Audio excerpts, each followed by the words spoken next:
সরকার গঠন হবে। এবং এখানে একটি প্রশ্ন এসেছে যে আমাদের দ্বিতীয় প্রতীক কি। দ্বিতীয় প্রতীক হিসাবে আমরা রেখেছি কলম, তৃতীয় প্রতীক হিসাবে রেখেছি আমরা মোবাইল।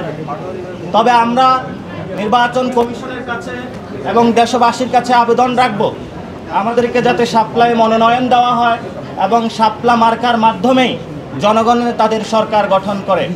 আপনারা জানেন আমরা পুরো বাংলাদেশ থেকে 5 লক্ষ মানুষের ডাটা নিয়েছিলাম। সেখানে আমরা দেখিয়ে দেওয়ার চেষ্টা করেছি যে অধিকাংশ বাংলাদেশের মানুষ এনসিপির প্রতীক হিসাবে শাপলা চায়।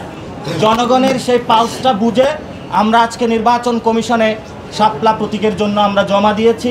সাংবাদিক বন্ধুরা এবং দেশবাসী যারা প্রত্যক্ষ করছেন, আপনাদের দোয়া এবং আশীর্বাদে আমাদেরকে রাখবেন, সরকার গঠনে সহযোগিতা রাখবেন।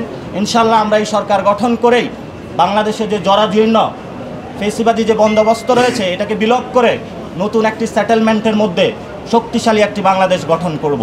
ধন্যবাদ সকলকে।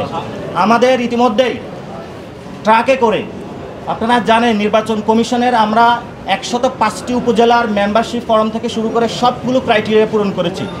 25টি ডিস্ট্রিক্ট কমিটির হলো আমরা জমা দিয়েছি।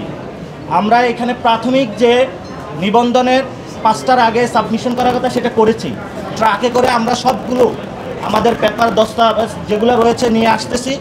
আসলে আবার আপনাদের সামনে গিয়ে সবগুলো দেখিয়ে আবার এই ফাইনাল একটা ব্রিফিং করব। সেজন্য আপনারা একটু থাকবেন, সে প্রত্যাশা আপনাদের কাছে এবং বিনীত অনুরোধ আপনাদের কাছে।